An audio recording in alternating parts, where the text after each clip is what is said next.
Hi, I am Anupam Saikia from the Department of Mathematics, IIT Guwahati. I'll be presenting a brief video on cryptography, which uses elementary number theory.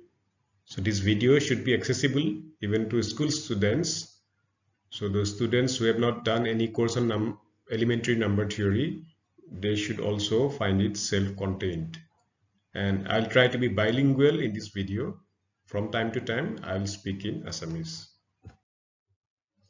So the word cryptography, it originates from two Greek words, cryptos, it means hidden, and graphein, it means writing.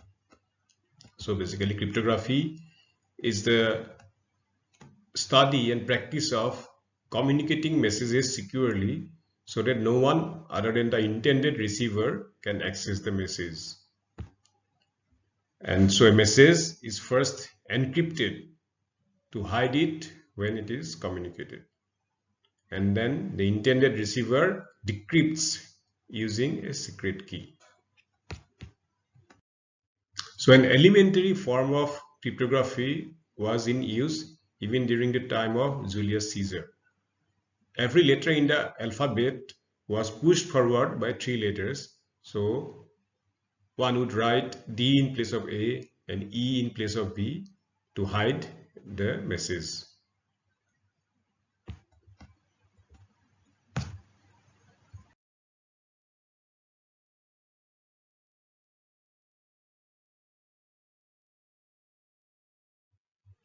So these days, one popular system that is used is the RSA crypto system. It is named after the 3 inventors, Rivest, Shamir, and Edelman. And it is based on a very simple principle that it is very time consuming to factorize numbers which are product of two large primes. So দুটা ডাঙৰ মৌলিক সংখ্যা পূৰণফলক উৎপাদকত ভগাবলৈ বহুতখিনি সময় লাগে আৰু সেই নীতিৰ ওপৰতে ভিত্তি কৰি RSA ক্ৰিপ্টো সিস্টেম কাম কৰে RSA ক্ৰিপ্টো সিস্টেমৰ বিষয়ে জানিবলৈ হলে প্ৰথমতে আমি Euler's torsion functionৰ কথা ক'ব লাগিব So the Euler torsion function phi n counts the number of natural numbers less than or equal to a natural number n and co-prime to it. For example, phi of 1 is 1, phi of 2 is 1, phi of 3 is 2, phi of 4 is 2. Why phi of 4 is 2? Because we have only 1 and 3 which are natural numbers less than 4 and co-prime to it. For the same reason, phi of 6 is 2. And it's clear that if p is a prime number, then phi p is p minus 1. আৰু এটা আমি এক্সাম্পলৰ পৰা চাব পাৰো যে phi of 6 অৰ্থাৎ 1 ৰ পৰা 6 ৰ ভিতৰত যিকিটা সংখ্যা 6 ৰ লগত পৰস্পৰ মৌলিক তেতে phi 6 is 2 কাৰণ 1 আৰু 5 are the only numbers which are co-prime to 6 and less than 6 আৰু দেখা পাও যে আমি phi of 6 is phi of 2 into phi of 3 Similarly, if we look at phi of 15, it counts the number of natural numbers from 1 to 15 which are co-prime to 15 and there are precisely 8 of them and we also find that phi of 15 is phi of 3 times phi of 5 In general, this property of Euler's function is known as multiplicativity property. It says that phi of mn is phi of m times phi of n if m and n are co-prime natural numbers. And in RSA crypto system, what we'll do will be using two distinct primes p and q, and their phi of pq is phi of p times phi of q. And although we'll not give the full proof, but we can see it pictorially. Like let's see why phi of 15 is phi of 3 into phi of 5. Now we'll arrange these numbers from 1 to 15 in 5 columns, each column containing 3 elements, and we'll find that there will be one column in which all the elements are divisible by 5, so that is the last column, so we don't count those, and then remaining 4 columns, 4 is phi of 5. In each of these columns there will be 2 elements which are co-prime to 3. So each column will contribute phi of 3. So that's why you'll have phi 3 contributions from phi 5 columns. So in total, phi of 15 will be phi of 3 into phi of 5. This essentially gives the idea of the proof for mn which are co-prime. Phi of mn is phi of m times phi of n. To explain cryptosystem, we also need to introduce the notion of congruence. So let n be any fixed positive integer. Two integers a and b are said to be congruent modulo n if n divides their difference. In other words, a is congruent to b mod n if a minus b is a multiple of n.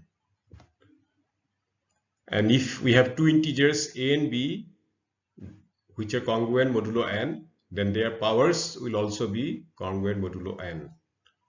And let's look at some example, like 14 is congruent to 2 mod 6 because 14 minus 2 is a multiple of 6. Similarly, 64 is congruent to minus 2 modulo 33 because 33 divides the difference of 64 and minus 2. So now we introduce the notion of multiplicative inverse modulo n. So we know that if we take the rational number 3, then 1 by 3 is its multiplicative inverse, because if we multiply them, we get exactly equal to 1. But when we talk about multiplicative inverse modulo n, what we require is that a times b should be congruent to 1 modulo n. In that case, we say that b is the multiplicative inverse of a. And this inverse can be found using Euclid's algorithm. So let's just illustrate this with an example. Let's take the number n to be 20, and we know that 7 is coprime to 20. So let's see how Euclid's algorithm gives its multiplicative inverse. So 20 we divide by 7, we get remainder 6, and then we divide 7 by 6 and we get remainder 1. So that 1 is the GCD of 7 and 20. Now we try to write 1 as a combination of 7 and 20 just by reversing the steps. So 1 is 7 minus 6 times 1, and that 6 we replace by 20 minus 7 into 2, which leads to 1 being equal to 7 into 3 minus 20 into 1. In other words, 3 is the multiplicative inverse of 7 modulo 20. The final ingredient for RSA cryptosystem is Euler's theorem. What does it say? If we have a natural number a coprime to n, then a raised to the power phi n is congruent to 1 mod n. Again, let us illustrate this with an example. Let's take n to be 33. We know that phi of 33 is phi of 3 times phi of 11, which is 20. And let's take a to be 2, which is coprime to 33. Now Euler's theorem will be illustrated if we can show that 2 to the power phi of 33 is 1 mod 33. Now 2 to the power phi of 33 is nothing but 2 to the power 20, and which we can evaluate as 2 to the power 5 to the power 4, because 2 to the power 5 is 32, which is minus 1 mod 33, which simplifies the calculation. In RSA cryptosystem, there is a public key and there is a private key or a secret key. So in this system, there will be two large primes, and n will be the product of these two primes, p and q. Then e will be an integer which is coprime to phi n. This n and e, they will be known to all, and e is known as the public key. With this key, anyone can send message to a particular intended receiver. Of course, phi n is not declared publicly. So p and q, these factors are kept secret, and that provides the security of the cryptosystem, as we will see later.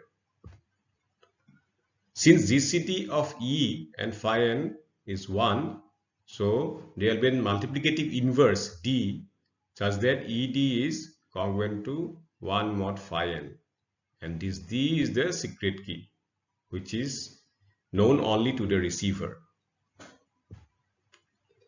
For example, let's take n equal to 33, which is 3 into 11, and we know that phi n is 20. So we can take the public key to be 7 and its multiplicative inverse 3, will be the secret key or the private key. So let's now see how message is encrypted in RSA.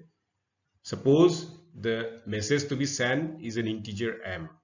Then we can easily modify m so that it becomes co-prime to the small n, which is the natural number that we are taking as a product of PQ.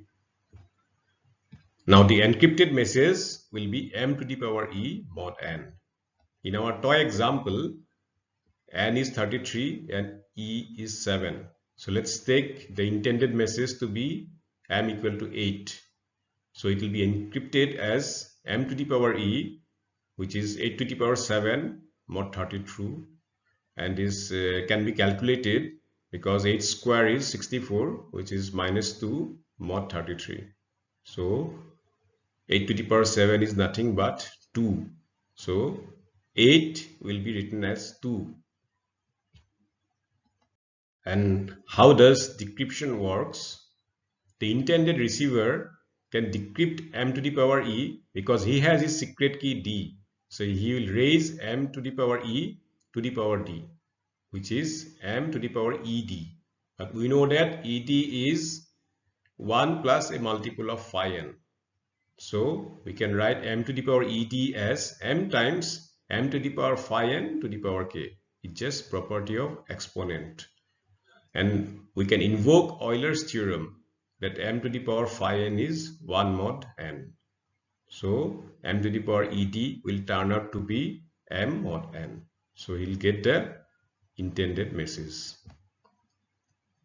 So in our toy example, the encrypted message was 2, and the intended receiver with her secret key 3, d equal to 3, can obtain the original message as 2 cube, which is 8. What provides the security of this crypto system is the fact that even if we know m to the power e mod n, it is not easy to compute m directly as the eth root. For that, one requires the multiplicative inverse d of e. But to know the multiplicative inverse, we need to know phi n. And phi n can be known only if we factorize n. But since n is a product of two very large primes, it is very time consuming. For example, if we try to factorize 41 into 37, it takes more time than say factorizing 3 into 11. So, but imagine if these prime numbers are 100-digit long numbers. So certainly it takes a lot of time and it provides the security.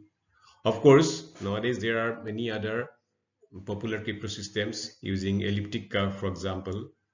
It uses the addition structure of points on an elliptic curve over a finite field, but we'll not be able to speak more on that in this talk. Thank you for your attention.